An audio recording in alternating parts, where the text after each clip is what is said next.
Good morning. You're listening to Slices of Wenatchee.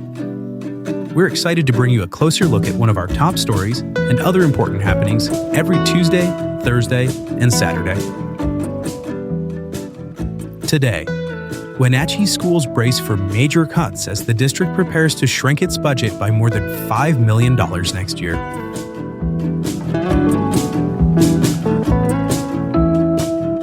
Before we continue, have you joined Neighbor yet? If not, download the app today and join local conversations about issues that matter. Neighbor is a site just for our local community focused on facts, not misinformation. Best of all, it's free for everyone. To learn more, visit wenatcheeworld.com/NABUR. Now, let's jump in.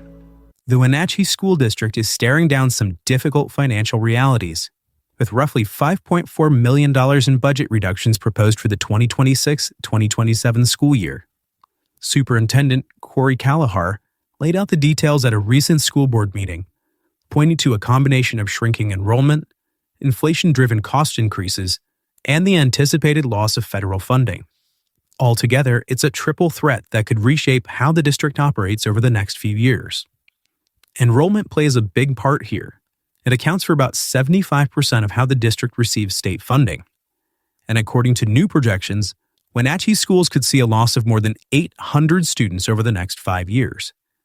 The trend is being driven by fewer young families enrolling their children in kindergarten and declining birth rates in the region. District leaders say these demographic shifts are unlikely to reverse until sometime around 2030, though those numbers could still change.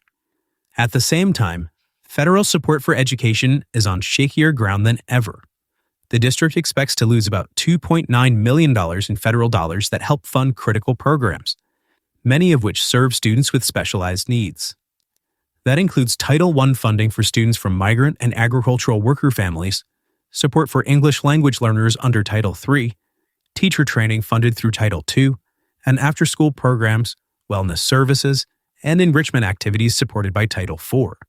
These were the same programs nearly cut ahead of the 2024-2025 school year before being reinstated at the last minute. But Superintendent Callahar warned that the current political climate in Washington makes those dollars anything but certain. With growing calls at the national level to shrink or even dismantle the U.S. Department of Education, Wenatchee is preparing as if that funding may disappear entirely, if not this year, then the next. In total, the district is targeting a $2.5 million cut to its basic education allocation from the state and another $2.9 million hit to its federal budget. That's prompting leadership to look closely at staffing, contracts, and administrative structure. Some of the proposed changes include reorganizing the district office, not filling open positions, and shifting assistant principals in elementary schools back into classroom roles or other building-based positions. But even amid the pressure to cut, the district is also looking ahead.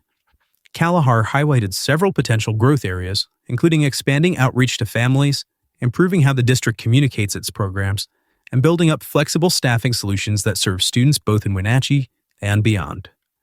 The district is also continuing to develop its Accelerated Pathways program, now in its second year, and is exploring expanded kindergarten and 10th grade options, alternative learning models, and changes to the registration process to better meet families' needs. As Callahar put it, the road ahead is challenging, but these changes could also open the door to new ways of thinking, allowing the district to stretch limited dollars further while still delivering quality education to every student it serves. For more, head over to wenatcheeworld.com.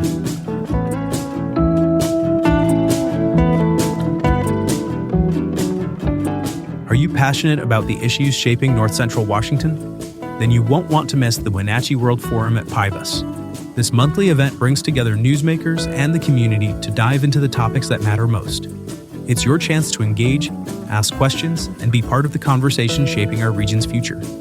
Have questions or need more info? Visit wenatcheeworld.com/forum. Now, a few other stories you should know about. The Shalane Douglas Regional Port Authority has awarded more than $100,000 in economic development grants to 3 local groups.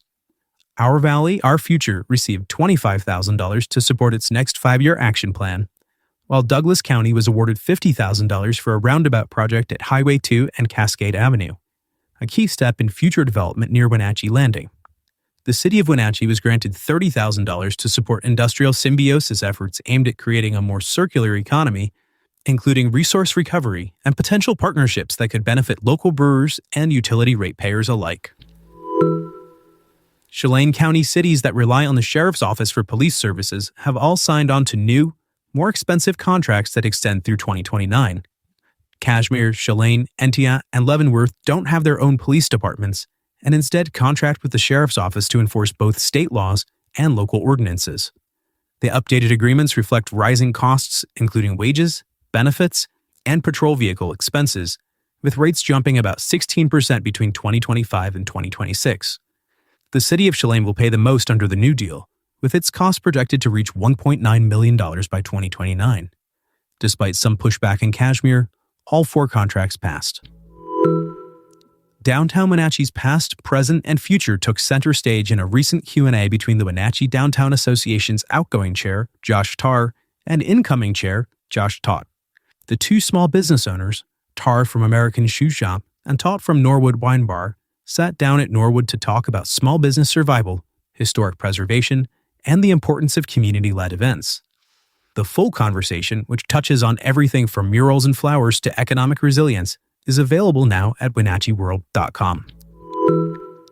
Travelers using Chumstick Highway as a detour around storm-damaged Highway 2 may face new delays. A saturated slope on Beaver Hill near milepost 12.8 has started sliding toward the roadway, affecting the shoulder near a sharp curve by Plain. While the road remains open for now, a pilot car is guiding traffic through the area. The Washington State Department of Transportation is actively assessing the slide and managing the route as long as Highway 2 through Tumwater Canyon remains closed. Finally, Wenatchee's annual Martin Luther King Jr. Multicultural Fest is set for this Saturday at the Wenatchee Valley Museum and Cultural Center. Co-hosted by the North Central Washington Equity Alliance, the event features performances, cultural displays, and interactive exhibits representing more than a dozen countries, from salsa and mariachi to Irish and line dancing. Organizers say the event is all about honoring Dr. King's legacy while helping kids and families connect with the diversity of our region. The celebration runs from 10 a.m. to 3 p.m.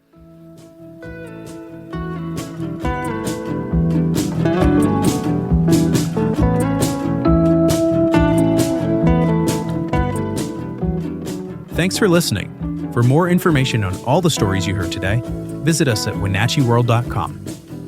The Wenatchee World has been engaging, informing, and inspiring North Central Washington communities since 1905. We encourage you to subscribe today to keep your heart and mind connected to what matters most in North Central Washington.